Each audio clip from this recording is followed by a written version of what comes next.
Naruto the Boruto Shinobi Striker is entering its 6th year of service in a few weeks on August 31st. With the anniversary so close at hand, I wanted to take a look back at how far we've come, as the game we have now looks entirely different from the one we had back then, and list the top 5 best and worst changes in Shinobi Striker. So before we get into this, make sure you guys drop a like on the video and let me know in the comment section what has been some of your favorite and least favorite changes in the game. Alright? Bet.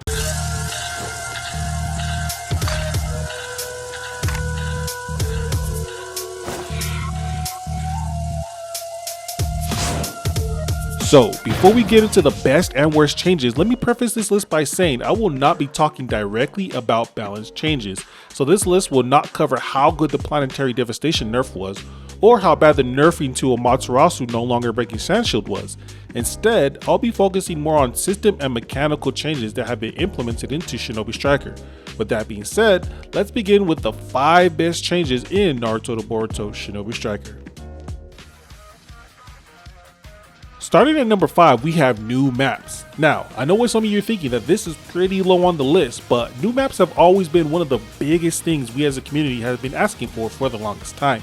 And finally, in the 5th season of Shinobi Striker with the 6th Path Martyr DLC, we were introduced to the brand new Hidden Leaf Village stage.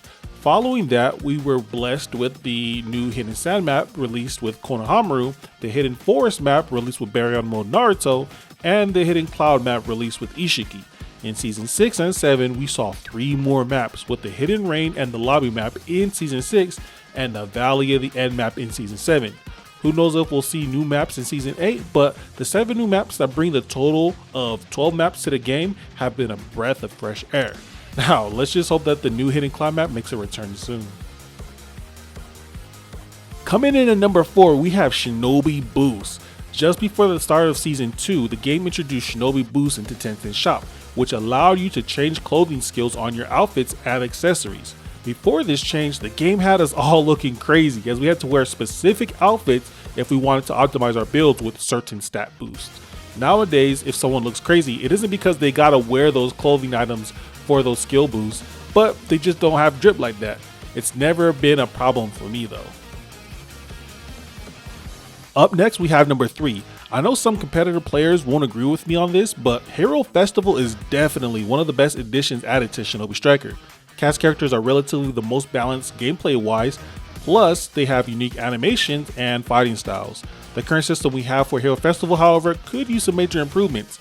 I suggest making choosing characters much easier by not needing to go equip a VR Master in Ninjutsu library, and instead just bring up the character select menu before every match. Another suggestion I would make is make Hero Festival a casual mode that we can play while Ninja World League is running instead of Quick Match. That being said, an all cast character mode is fire and deserving of the number 3 spot. Okay, so almost making the top spot at number 2, we have loadout sets. It's been a very long time, so some of you newer players probably aren't aware of this, but us beta players and day 1 players only had 4 slots to make loadouts. The term main was actually more serious back then because we only had 4 slots, so you found the type that you enjoyed most and stuck to that for the most part. It wasn't until the following year during the big update that we had our slots quadrupled from 4 to 16, giving us 4 different sets to bring into battle. This change was huge and allowed for so much versatility in preparing for battles. Instead of having 4 range slots for combat and base and flag battle, I ended up with 16 range slots with sets for combat, base, and flag. What can I say? I just bleed Amaterasu. Before we discuss the absolute best changes in Shinobi Striker, first let's go over some honorable mentions that didn't quite crack our list, starting with quick travel. This lobby quality of life feature makes it so much easier for us to move from facility to facility, decreasing our time in the lobby, which is much needed seeing as how we're always disconnecting from the game. I just wish that we could use this feature while we were in a party. Next, we have Barrier Battle. It's unanimous across the community that Barrier Battle is the worst game mode in Shinobi Striker. But did you guys know that it used to be a mode in Ninja World League?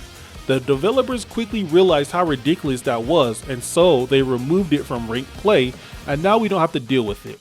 And lastly, look at how limited our color options were at the start of the game. In the big update in year 2, along with many of the additions like Shinobi Boost and build slots, we also received a lot more color options for our hair, eyes, and headband. A game based around created characters should have a big focus on creating said characters, and while Shinobi Striker is still lacking in that department, this was a much needed step in the right direction. Alright, the number 1 spot should come as no surprise to anyone who is an OG, but the absolute best change in Naruto board to Shinobi Striker has to be the addition of survival mode. Yes, when the game first released, there was no survival mode. Survival mode beta was introduced a few months later in December and officially rolled out with its own event the following February. This was the one and only time that there was a new game mode introduced into Shinobi Striker, so as such, it should definitely take the top spot as the best change so far in the game. With talks of custom matchmaking mode being in the works, there is a chance that this list could change very soon, but for now, this is my list of best changes in Naruto Board Show Shinobi Striker. However, not every change made has improved the game. In fact, some changes were a step in the wrong direction. So now let's talk about the worst changes in Naruto Board Show Shinobi Striker, starting with number 5, SS items.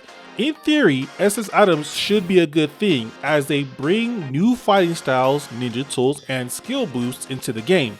However, all of these are locked behind the gacha system of 1010 shop, meaning if you don't log in while they are in the shop, or if you don't have enough scrolls to even get them, or they came out and left before you even own Shinobi Striker, you will have to wait months or even years before you even get the chance, not a guarantee, but the chance to get them. Locking such integral parts of the game's content behind such a system isn't justified given all the issues the game has, and the fact that it's not even a free-to-play game where a gacha system this predatory is somewhat justifiable.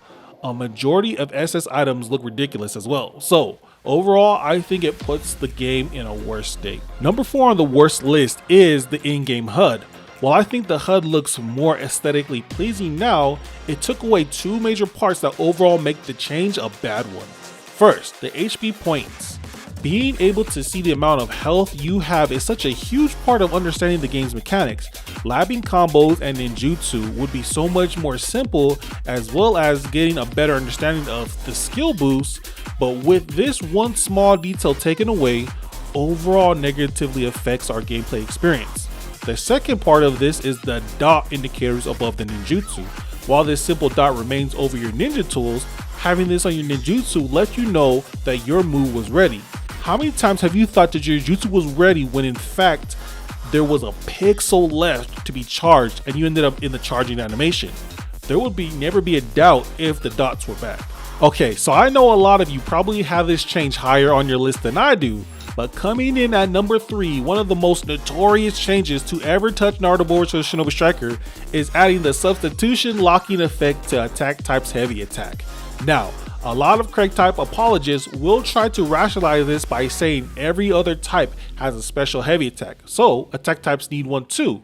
And well, sure, but something as powerful as ceiling substitutions should be reserved for ninjutsu and ninja tools, things with longer cooldowns, not a basic button press. Now, while this change isn't bad when you consider weapons like hand to hand or leaf knuckles, it gets out of hand very quickly when you introduce weapons like chakra claws, Asuma knuckle knives, and the most egregious offender of all, the Kurama claw edge.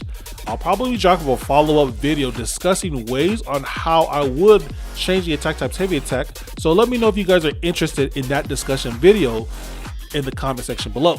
But as for now, this is number 3 on my list. Number 2 on the worst changes is Moonlight Scrolls.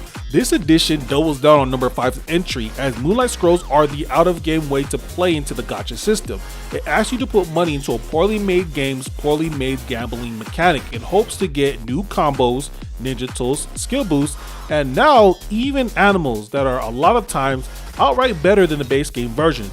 While this wouldn't be as big of an issue in a free-to-play game, the fact that this game is full priced at $60 with constant crashing and filled with glitches, the Moonlight Scrolls edition is just the devs playing in our faces. Man, if y'all don't fix this shit before asking us for more money, Get out of here with all that. Okay, before we get into the worst change of all time, we have some dishonorable mentions, starting with the report system. A good idea in theory, and why it's not on the actual list, it is poorly executed. The community wants actual fixes to the cheating and not us having to go out of our way to do your job for you. Next is the ranking system. When the game first came out, the first Ninja World League actually had a real ranking system where you would gain points for winning a match and lose points if you lost. These days it's just a grind, meaning no matter win or lose, you will get points. This isn't such a bad change as the game is too buggy and has questionable balance, but I think there could have been a better solution to the ranking system. It wasn't bad enough of a change, so it's here on the last dishonorable mentions list. So let's talk about custom matchmaking. This is something none of us but the people who played in live events experience. But the earlier builds of Shinobi Striker had a build where you could play against specific opponents who were there with you in a 4v4 match. This feature, however, wasn't brought to online play unfortunately, but we're hopeful that the development letter announcement will bring this back. And now, the worst change in all of Naruto the board to Shinobi Striker is queuing into a match. This change may not sound like much, and honestly it wouldn't be if we didn't have all the other issues that the game has. But before, if we started up a match, we had the option to leave. In addition to that, we could see our opponent's levels and the types that they chose, as well as our own team's levels. Now, I understand that seeing the enemy's team levels and types means that most players will just back out of the match, making queuing a lot much longer, but I think there should be some middle ground. It would be nice if the enemy's team levels and the team composition remained hidden like it is now. However, give us the option to leave queuing in exchange. Also, unhide our own teammates' levels so we know what we are getting into. I trade having longer queues for this quality of life adjustment, but let me know what you guys think about it. And that's pretty much it for the list of best and worst changes in Shinobi Striker. If you made it this far into the video, I appreciate you. It really does mean a lot. I'll see you guys in the next video. Peace.